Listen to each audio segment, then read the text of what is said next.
Good evening, नमस्कार। Apex super 60 tutorial के इस यूट्यूब चैनल पर आप सभी का मैं वरुण कुमार शर्मा हार्दिक अभिनंदन करता हूं। इंग्लिश की एक सीरीज जो चालू मैंने किया था, पार्ट्स ऑफ ए स्पीच, जिसमें हम लोग नाउन चैप्टर चालू किए थे। उस नाउन में हमने प्रॉपर नाउन, कॉमन नाउन देख चुके थे। और मैंने शुरू से ही बता रहा हूं कि 4 चीज़ फोकस कीजिए: व्यक्ति, वस्तु, स्थान और जानवर। ये नाउन है, जिसमें मैंने प्रॉपर नाउन बता दिया था, कॉमन नाउन बता दिया था। आज उसी श्रृंखला को आगे बढ़ाते हुए आज एक और कलेक्टिव नाउन पे आज चर्चा करेंगे। कलेक्टिव नाउन, जिसको समूहवाचक संज्ञा बोलते हैं। समूहवाचक संज्ञा। आप किसी भी स्टैंडर्ड बुक से आप डेफिनेशन जरूर लिखें। मैं हरदम बोलता रहता हूं और उसी क्रम में मैं आगे बढ़ता हूं और कलेक्टिव नाउन के बारे में चर्चा करता हूं। जब एक ही वर्ग के व्यक्ति, वस्तु, जानवर के समूह का यदि बोध हो, तब वो कलेक्टिव नाउन कहलाता है। जैसे मैं कहूं फैमिली, तो फैमिली में एक ही ग्रुप के लोग रहते हैं।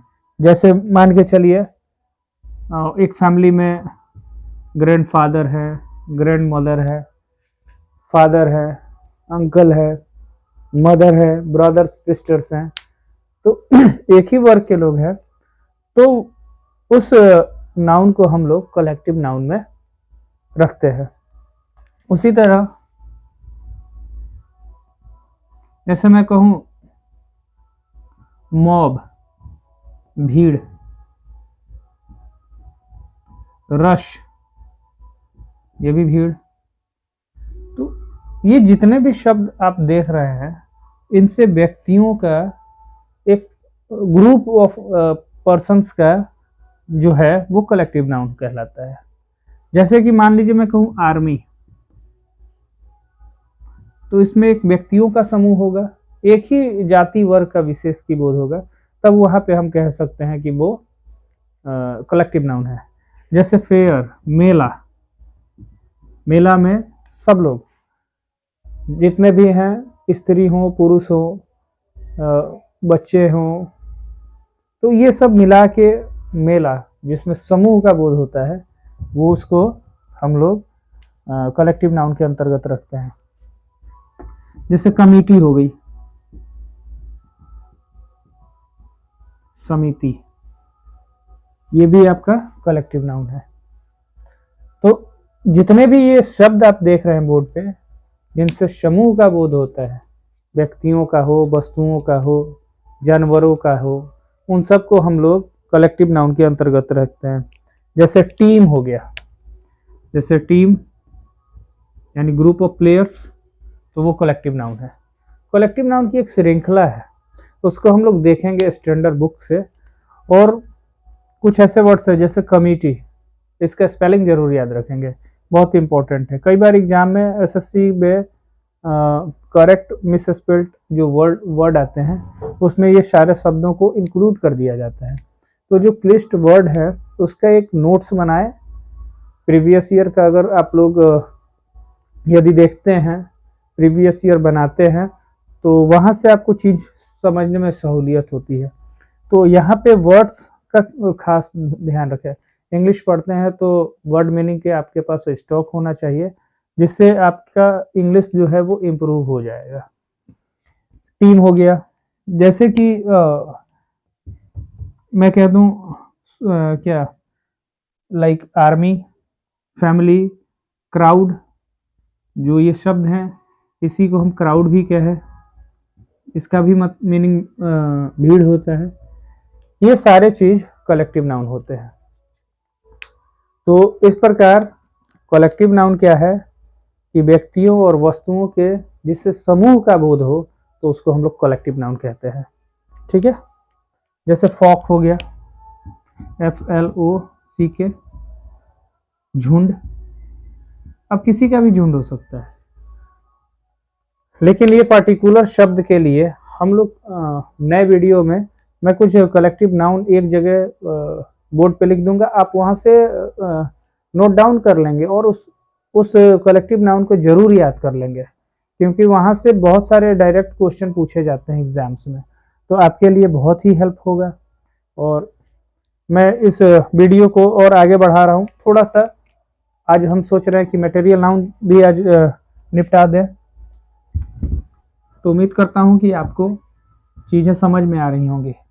ऑफलाइन क्लास में बच्चे सामने होते हैं तो पढ़ाने का इंटरेस्ट कुछ और होता है, और फिर ऑनलाइन रिकॉर्डेड ही है, यहाँ पे तो कोई है नहीं सामने की किसी आदमी को, या कोई स्टूडेंट बैठा हुआ है और उसे इंटरेक्ट आई कांटेक्ट बना के आदमी पढ़ाता है, तो वहाँ पे कुछ दूसरा ही मजा है। आप भरसक आज ऑनलाइन तमाम यूट्यूब पे चैनल्स हैं जिसके जरिए आप पढ़ सकते हैं, पढ़ाई कर सकते हैं, लेकिन ऑफलाइन की बात ही कुछ और होती है। हाँ, जिनके लिए समय नहीं मिल पाता है या फिर वो कभी स्कूल नहीं गए और वो चाहते हैं कि पढ़ाई करें, तो यूट्यूब उनके लिए बेहतरीन रिसोर्स है, इसका फ़ायदा उठाना चाहिए। और आगे हम लोग देखते हैं मटेरियल नाउन,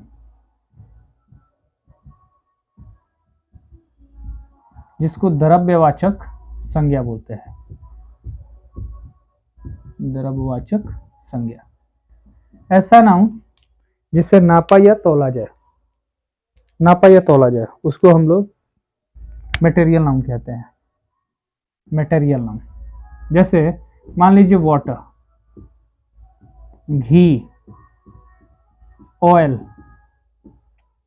ये सब, जैसे पल्स हो गया, राइस हो गया, व्हीट हो गया, तो ये सब सारे जो चीज हैं वो सब आपके मटेरियल नाउन आते हैं। क्लॉथ हो गया, ये सब मटेरियल नाउन है। जिसको नापा या तौला जाए उसको हम लोग मटेरियल नाउन कहेंगे। लेकिन अब कोई बोलता है कि सर आलू कौन सा नाउन है, तो दोस्तों आलू जो है वो बेसिकली कॉमन नाउन है, लेकिन जैसे ही हम यदि किसी दुकान पे जाते हैं और उसका वेट कराते हैं, तब वहां पे वो मटेरियल नाउन बोलेंगे, उसको मटेरियल नाउन बोला जाएगा, क्योंकि 1 केजी आलू चाहिए। जब ये शब्द आ जाए तो समझ जाइए कि वो मटेरियल नाउन है, अदरवाइज वो कॉमन नाउन ही होगा। पिछले क्लास में मैंने कॉमन नाउन के कुछ वर्ड्स लिखवाए थे। एग्जाम्पल जो है वो सेट कीजिए दिमाग में। जैसे मैं कहूँ बॉय, तो मैंने बॉय बोला तो वो कॉमन नाउन है। अब उसी के सापेक्ष यदि कोई भी चीज है, जैसे मैं कह दूं कि स्टूडेंट, तो स्टूडेंट या तो बॉयज होगा या गर्ल्स हो गया, तो ये दोनों अगर आपके शब्द मिल गए तो वो आपके क्या हो जाएंगे, कॉमन नाउन होंगे। तो इसी प्रकार जो एग्जाम्पल आते हैं, जैसे वाटर लिख दिए, तो अब ये मटेरियल नाउन है, तो इस टाइप से जो भी लिक्विड वाले जो भी आइटम आप देखिए उसको आप तुरंत बोलिए कि ये मटेरियल नाउन है। दूसरी बात, कलेक्टिव नाउन में मैंने एक चीज बताना भूल गया। वहां पे बहुत सारे बच्चे हैं, जैसे मैं बॉयज लिख दिया तो लड़के,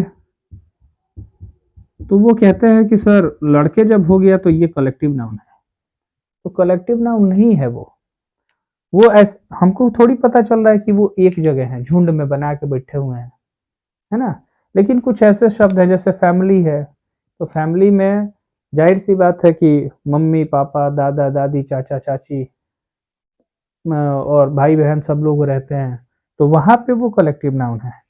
लेकिन बॉय एक सिंगुलर है, 2 बच्चे हैं, तो उससे वो कलेक्टिव नाउन की श्रेणी में नहीं आते हैं। इसलिए जहां पे भी नाउन में एस लगा हो तो ये मत समझ जाइएगा कि वो कलेक्टिव नाउन है, नहीं, वो एक्चुअली में क्या है, कॉमन नाउन। और कॉमन नाउन का लिस्ट बहुत ही लंबा है, तो इसलिए इसको मैंने थोड़ा सा मिस कर दिया, उसके लिए बहुत सॉरी है उसके लिए। मटेरियल नाउन में बात करें तो इस टाइप के जो भी एग्जाम्पल्स आपके सामने आ जाते हैं, जैसे ही मार्केट में जाते हैं और कोई चीज देखते हैं तो उसको आप नाप और तौलने की अगर प्रक्रिया है वहां पे, तो आप उसको कहिए कि वो मटेरियल नाउन है। मटेरियल नाउन हो गया। इसको जब हम मॉडर्न ग्रामर में इसको डिवाइड करेंगे तो वहां पे ये आपका अनकाउंटेबल नाउन की श्रेणी में आएगा, तो वो दूसरा टॉपिक है, जब उसको हम लोग चर्चा करेंगे मॉडर्न ग्रामर में तो वहां पे देखेंगे चीजों को। जैसे आप शब्द सुने होंगे अ बंच ऑफ कीज, चाबियों का गुच्छा, ये आपका कलेक्टिव नाउन है। तो इस टाइप के बहुत सारे आपके कलेक्टिव नाउन को मैं लिस्ट एक बोर्ड पे नोट डाउन कर दूंगा। आप उसके अगले सीरीज में हो सकता है कि अगले सीरीज में ही दे दे, नहीं तो जहाँ पे मैं मुझको रिक्वायर होगी कि यहाँ पे इस लिस्ट को नोट डाउन करना है, मैं वहाँ पे नोट डाउन कर दूंगा और आप वहाँ से जाके फिर आप उसको पढ़ सकते हैं। तो वीडियो ज़्यादा लंबा हो रहा है, इसको सेटअप करने में भी मुझको अभी मैं नोन पर्सन हूँ इस बारे में, तो मुझसे सेटअप अच्छा नहीं हो पा रहा है। तो धीरे धीरे सीख रहा हूँ, गलतियाँ तो सबसे होती है, मुझसे भी होती है। तो मैं चाहूँगा कि उस गलतियों को आप मेरे कमेंट में ज़रूर बताएं कि सर यहाँ पे दिक्कत है। तो सभी बड़ों को एक बार फिर से बहुत बहुत धन्यवाद कि आप लोग अपना कीमती समय निकाल के मेरे इस यूट्यूब चैनल पर समय देते हैं और अपना मार्गदर्शन मुझे करते रहिए। मैं ऐसे ही छोटे छोटे वीडियोस के माध्यम से उन सभी स्टूडेंट, सभी वर्ग के लोगों के लिए मैं एक कोशिश छोटा सा किया हूँ। अगर मैं थोड़ा सा भी सफल होता हूँ ज्ञान देने में, मेरे द्वारा कुछ समझ विकसित हो जाता है स्टूडेंट के बीच में, तो मैं अपने को धन्य समझूंगा। धन्यवाद। जय हिंद।